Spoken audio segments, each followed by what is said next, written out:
que eu quero falar hoje com vocês, chamar a atenção nessa segunda-feira, é sobre a contaminação energética.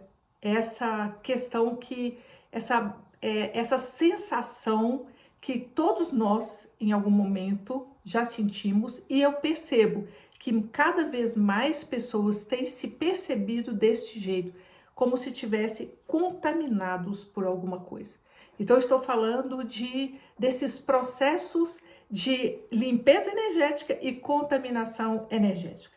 Então, para que a gente possa entender a importância disso, nós precisamos entender que a consciência, o grau de consciência que nós conseguimos alcançar, depende de energia, depende de nossa energia vital. Então, vocês já leram aquele livro A Profecia Celestina? Um livro antiquíssimo, mas extremamente interessante e muito rico de conteúdo. Inclusive tem um filme, mas o filme eu acho não gostei muito, mas acho o livro fantástico. E naquela época que esse livro da Profecia Celestina foi lançado, eu tinha grupos de estudos da Profecia Celestina. Talvez deva ter sido um dos meus primeiros trabalhos com pessoas, com grupos, foi através do livro da Profecia Celestina.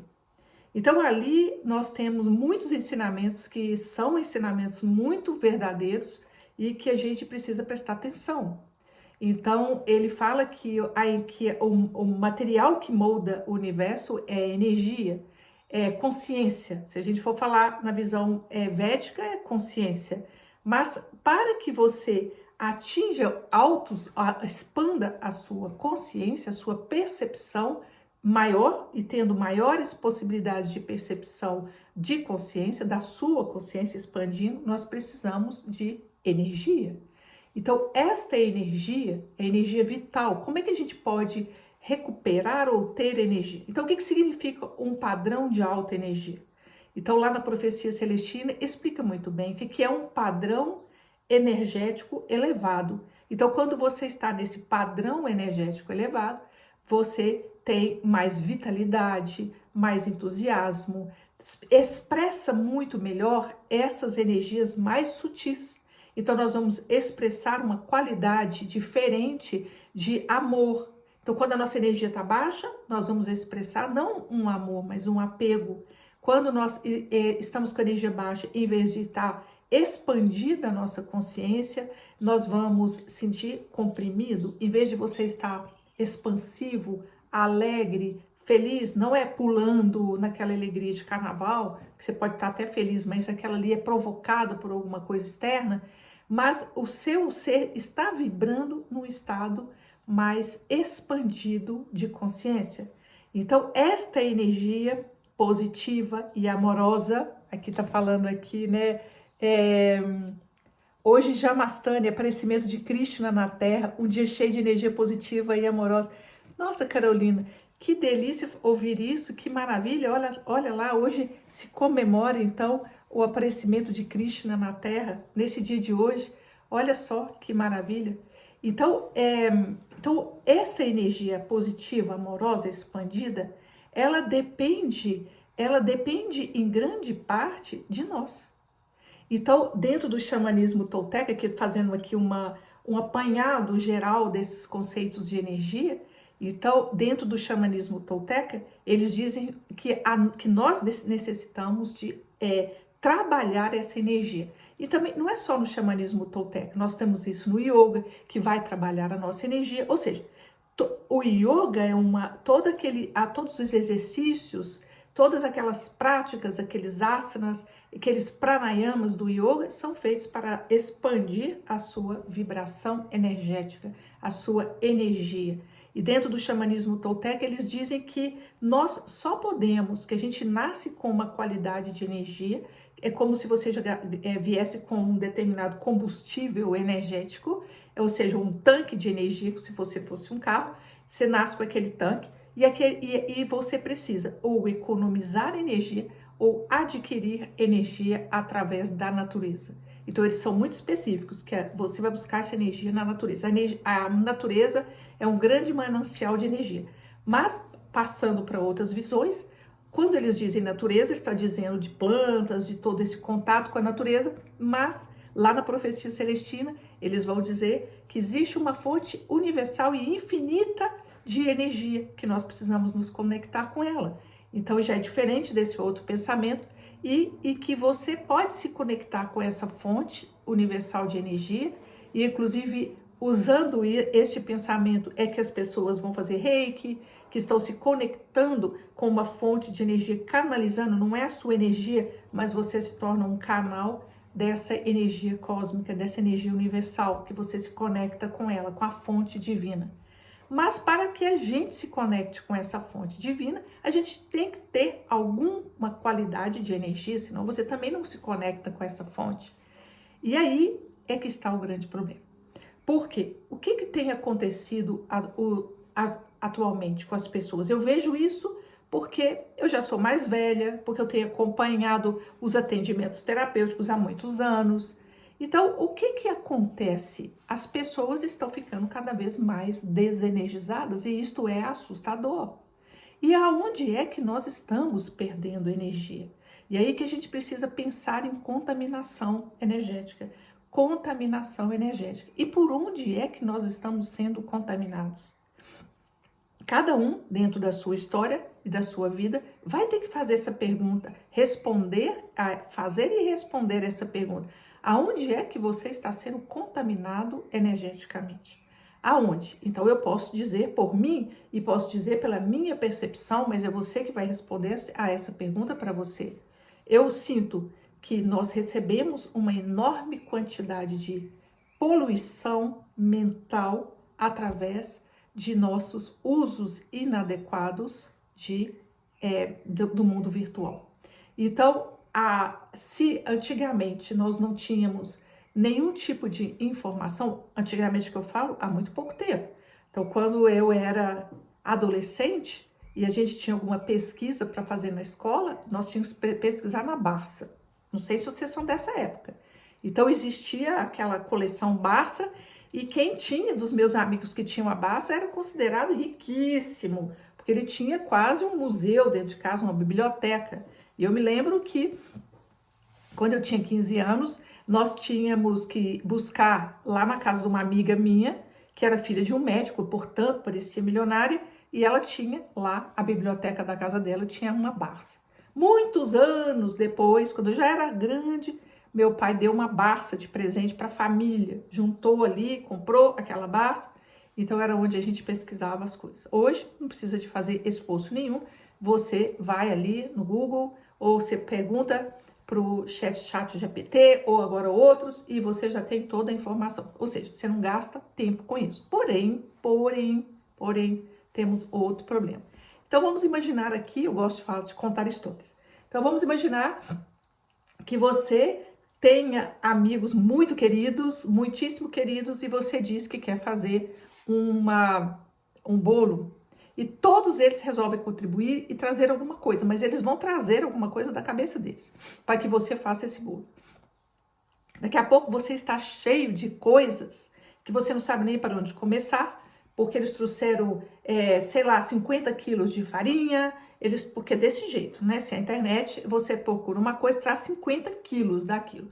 Então, eu queria fazer um bolo para uma pessoa, só para um jantarzinho, só para um cafezinho da tarde, para umas 2 pessoas, para você e 2 amigas ou 3 amigos. E aí, todos os seus outros amigos e os outros que ouviram dizer que você precisava, eles resolvem mandar para sua casa, cada um na quantidade da cabeça dele. Então, e a quantidade é sempre exagerada. Então, eles trouxeram, um trouxe 50 quilos de farinha, o outro 50 quilos de maisena, o outro não sei quantos litros de leite, não sei quantos, não sei o quê, e outras coisas que eles achavam que eram importantes para você pôr no seu bolo. Aí, daí a pouco, sua casa está entulhada de coisa, você não sabe nem por onde começar, você desiste do bolo. Então, o mesmo acontece quando as pessoas pedem doações, se a gente for ver de uma maneira assim, bem real. Que maravilha que é todo mundo doar, que eu acho uma grande coisa. Aconteceu isso aí no Rio Grande do Sul e as pessoas dependiam dessas doações, mas viravam galpões e galpões de coisas que depois você não sabia nem classificar o que era, e ali tinha muito entulho que alguém quis jogar fora e mandou para doação. Então nós vivemos isso real, isso não é metafórico. Então o mesmo acontece conosco. em relação esse mundo virtual. Então, você vai pesquisar uma coisa e ali vem para você essa grande, imensa quantidade de informação que você coloca não sabe aonde. Daqui a pouco você tem que fazer um galpão, outro galpão, porque não faz ali uma síntese de nada do que você ganhou ou que você acessou, não faz uma síntese. E então não tem como qualificar ou separar essas coisas em isso aqui serve para isso, aquilo ali serve para aquilo e etc. Então vai virando um grande lixão. Então nós temos um grandíssimo problema que é a contaminação mental. Então a contaminação mental, ela é mais séria do que parece. Ela é mais séria porque ela vai colocando no seu sistema umas informações que elas vão ficando guardadas e elas vão ficando ali no seu sistema, nos seus pensamentos e vão moldando as suas crenças de uma maneira que a gente não tem muita consciência. O fato é que ao final de tudo isso, nós nos sentimos cansados, esgotados. E ali, quanto mais esgotados e mais cansados, menor a nossa capacidade de discernimento. Então, a capacidade de discernimento nossa, ela está comprometida. E este é o Dharma da nossa era. E a gente precisa ter muita atenção. O discernimento é a nossa capacidade de digerir e transformar aquilo em algo que seja útil e que seja saudável e que seja bom para o nosso crescimento. Então, em vez de nós ganharmos energia, nós vamos perdendo energia. Então, aquela informação que antes ela era ótima e necessária para você, ela vai virando um entulho para você e te prendendo numa obesidade informacional, uma obesidade digital. Nós vivemos uma obesidade de informação. Então tá todo mundo com um peso excessivo de informação na cabeça, sem conseguir colocar em prática absolutamente nada e sem conseguir sair do pesado. E aí nós vamos observando, basta você olhar, eu estou falando uma coisa observável. Então, quanto mais a gente fica nisso, mais nós vamos ficando, usando a linguagem védica, tamásicos, pesados. Então, Tamas está atuando fortemente com isso, nos deixando cada vez mais obesos, e nesse sentido, nem estou falando de obeso físico, mas de obeso mental. Então, você vai ficando obeso mental, aquilo vai entulhando igual uma casa entulhada. A princípio, você começa a colocar ali, encosta para cá ou lá, imagina, não é assim? Então, primeiro eu pego a casa que eu não consigo arrumar, eu vou e enfio tudo para dentro dos guarda-roupas e fecho as portas, eu não estou vendo aquilo, mas como uma pessoa compulsiva de compras e de coisas, chega uma hora que não cabe as coisas dentro do guarda-roupa, então o acúmulo e aquele excesso de coisas, ele começa a aparecer para fora dos armários. Então você olha para uma casa, ela tem coisas que não tem lugar de guardar, ficam jogados pelos sofás, fica jogado em cima das camas, as roupas jogadas sem passar, quando muito, inclusive às vezes sujas. Então não tem um lugar para as coisas, e aí você vai na despensa daquela pessoa, tem alimentos já vencidos, tem coisas perdidas na geladeira, e a pessoa vai ficando cada vez mais pesada, tamásica, ela vai ficando mais contaminada. Então, uma casa desse jeito, ela é uma casa que não funciona, que a energia não flui, mas a nossa casa, essa casa, nós somos capazes de perceber, mas a primeira casa é a nossa, é o nosso corpo, é o nosso organismo, e ali nós vamos nos contaminando energeticamente e perdendo, o nosso corpo mental, ele está sendo massacrado com isso. Então o nosso corpo mental, ele é capaz de processar a informação, ele é capaz de discriminar. Então o nosso mundo sutil, o nosso corpo mental adoecido, ele vai trazer doenças para o nosso corpo físico e ele vai impossibilitar com isso uma conexão sutil. Então, lembrando, a nossa capacidade de conexão depende dessa sutilização da energia. Depende, usando de novo a linguagem védica, de sativização da mente, da sutilização da mente. Então, nós precisamos ter uma mente sutilizada, um corpo sutilizado, um pensamento sutilizado. Mas quando a gente ingere e sem um filtro, e nós ficamos submetidos a isso, a informação, então aí nós vamos ficando mais tamásicos. Então, quanto mais pesados e tamásicos, menos força a gente tem para reter isso. Tá muito, eu estou com indigestão. Eu estou perdendo energia. E ali o resultado é que aumenta o nível de dispersão, aumenta o nível de depressão, aumenta o nível de estados que não são exatamente depressivos, que uma pessoa depressiva, você reconhece, é depressiva, tem que fazer um trabalho, não sei o que, tem problemas com variações de humor, então ali, mas tem um estado ali antes disso, que voluntariamente e de uma maneira muito inconsciente nós estamos entrando, que é um estado que não chega a ser uma depressão, mas é um estado embaçado da mente. É aquela coisa que parece que você tá embaçado, parece um vidro sujo, parece uma poluição, é uma poluição.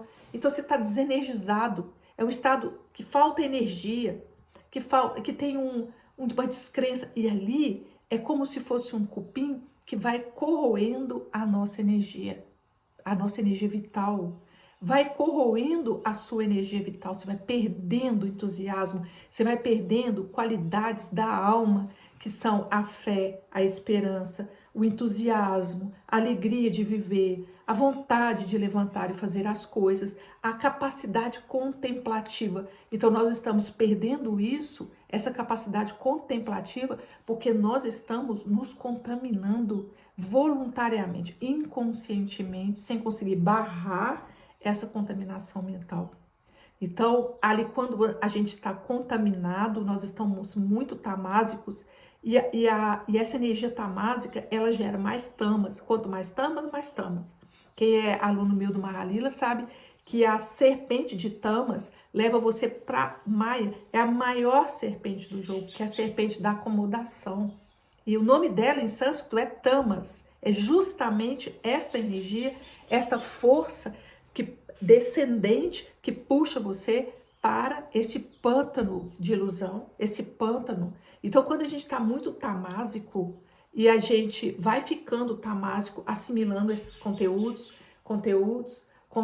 que, gente, este é o problema da nossa era. Nós temos que acordar e prestar atenção nisso e ficar conscientes disso. Então, você vai ali consumindo sem perceber um monte de informação subliminar, um monte de coisa que não vai fazer bem para você, um monte de medos que você nem sabe por que veio, mas está com medo disso, com medo daquilo, um monte de falta de descrença, de falta de fé. Então, a gente que não viveu nesse mundo da internet, eu que não nasci, eu não sou nascida, né? Eu não sou nascida nessa época, mas não só absorvo essa época, mas que então a diferença disso é porque você já viveu uma vida que não foi sem isso. Então nós temos imensos benefícios, inclusive eu estou aqui usando desses benefícios, porque eu estou com vocês através de uma rede social, através da internet. Mas a questão é que sem uma consciência clara do que consumir, então nós vamos ficando tamásicos, nós vamos ficando densificados e poluídos na nossa mente. Então a tamas, rebaixando o seu grau de consciência, leva você para outros problemas relacionados a tamas. Então tamas é uma força de inércia. Então o que acontece? Então você vai ficando desanimado, essa é a consequência da energia de tamas.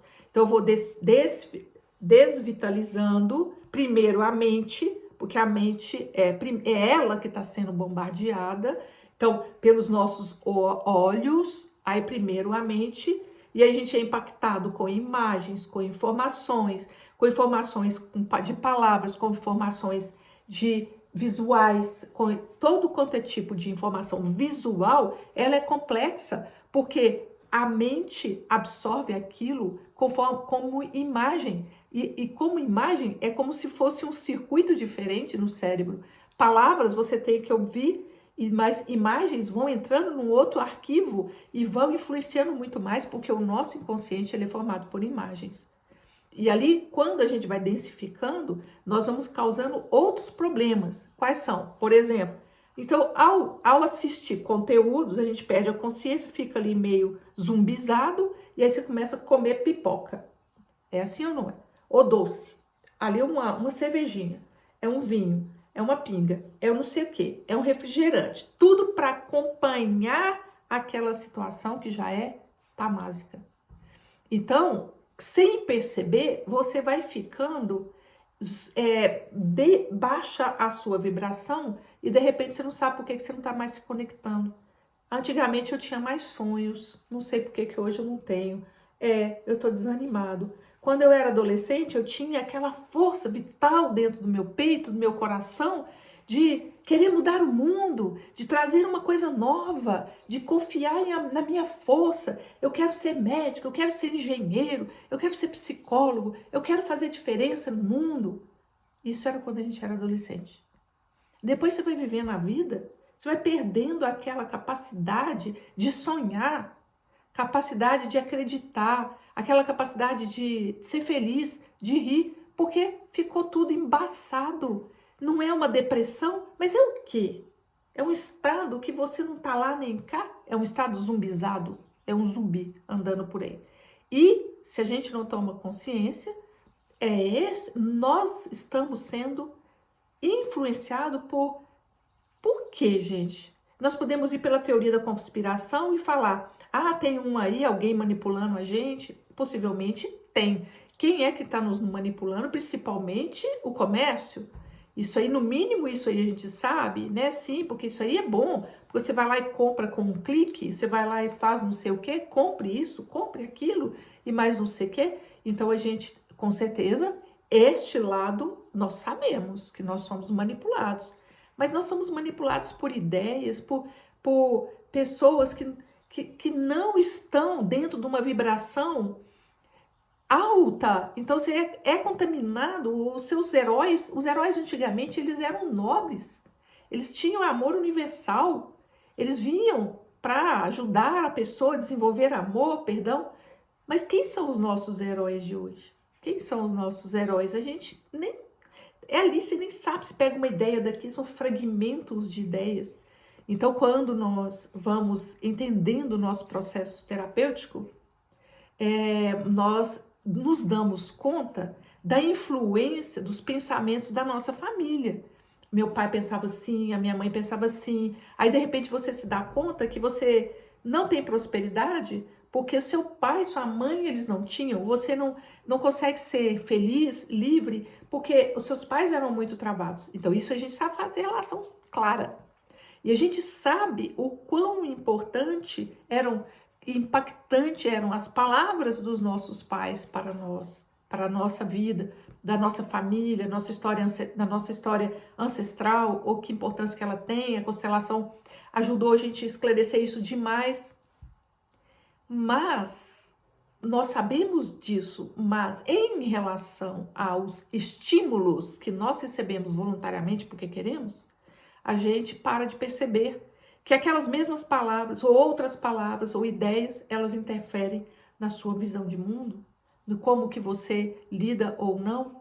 Então, se você está se sentindo aí desanimado, pare para pensar se não existe uma contaminação mental, se a sua mente não está contaminada, não mais e não só pelas histórias suas, das suas experiências de vida traumáticas e difíceis, mas voluntariamente por aquilo que você abre a janela da mente para absorver de uma maneira totalmente inconsciente.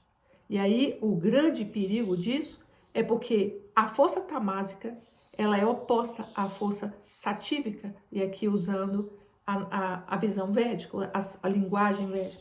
Tamas faz descer, Sattva faz subir. Então, para que você se conecte e expanda a sua consciência, você precisa de sativizar a mente, ou de purificar a sua mente, de deixá-la leve, porque é impossível uma mente tamásica, nos levar para cima. Então, olhem o Mahalila se vocês são meus alunos. Olhem, ou vai lá e vê um tabuleiro do Mahalila que você vai ver aonde está a energia de Tamas. Ela está lá na última linha. A pessoa podia estar indo para um outro patamar totalmente diferente, mas por Tamas ela desce a primeira casa do Mahalila, a casa da ilusão. Então, quantos de nós, ou quantas vezes nós todos, não estamos escorregando nessa serpente tamásica, tamasificando a nossa mente voluntariamente? Pior de tudo é isso. Voluntariamente. Ontem eu assisti um filme que vale a pena vocês assistirem. Era para ser engraçado. Ele não é engraçado porque me deixou angustiada. Mas ele chama-se Não Posso Viver Sem Ti. Não posso viver sem ti. Não posso viver sem o celular. Na verdade, o Sem Ti, depois, é um filme, eu não sei se ele é argentino ou se ele é espanhol, mas ele é um filme falando em espanhol. Olha, gente, acordem. Não sejam inocentes. Não sejam inocentes. Parem e observem. A sua energia, de uns tempos para cá, está mais elevada ou menos elevada? De uns tempos para cá, você está se deixando levar sem perceber, de uma maneira bem consciente, por essa energia de Tamas e está densificando a sua percepção, está com a mente poluída e contaminada por tanta informação? Fique atento, porque isso não é de jeito nenhum, bobinho, isso é um câncer se aparecendo e que a gente precisa se dar conta antes de que ele vire um problema maior. Eu quis trazer, eu assisti esse filme falando do problema desse vício em telas, mas eu estou falando do aspecto energético disso, do aspecto que é complexo, que é o aspecto de tamasificar e poluir a nossa mente. Fiquem atentos a isso, é muito importante. Como mudar isso? Primeiro, qualificando a energia, filtrando isso não. E segundo, permitindo sair disso e fazer qualquer coisa que limpe a sua mente. Por exemplo, um contato com a natureza, fazer uma caminhada, andar descalço, tomar um banho de cachoeira, sativizar a sua mente, elevar a vibração, porque a gente precisa sair, reaprender o estado contemplativo, reaprender a abrir os olhos e contemplar uma árvore, um pôr do sol, fazer uma caminhada, tudo isso ajuda a abrir a mente contemplativa de novo. O que a gente está perdendo é a capacidade de expandir a mente contemplativa. A gente tem dois jeitos de olhar, um muito concentrado, que é muito racional, e um mais expandido. Aliás, eu tenho vários vídeos falando sobre isso aí no meu canal do YouTube. Um mais é a mente focada e a mente expandida. A mente expandida é que a gente está perdendo a capacidade de ter de volta. Então, nós precisamos reencontrar esse poder da mente expandida. Então, fica aí esse desafio para essa semana. Observe-se e tome coragem e fala, hoje não, hoje eu vou fazer diferente. Um beijo grande para todos vocês.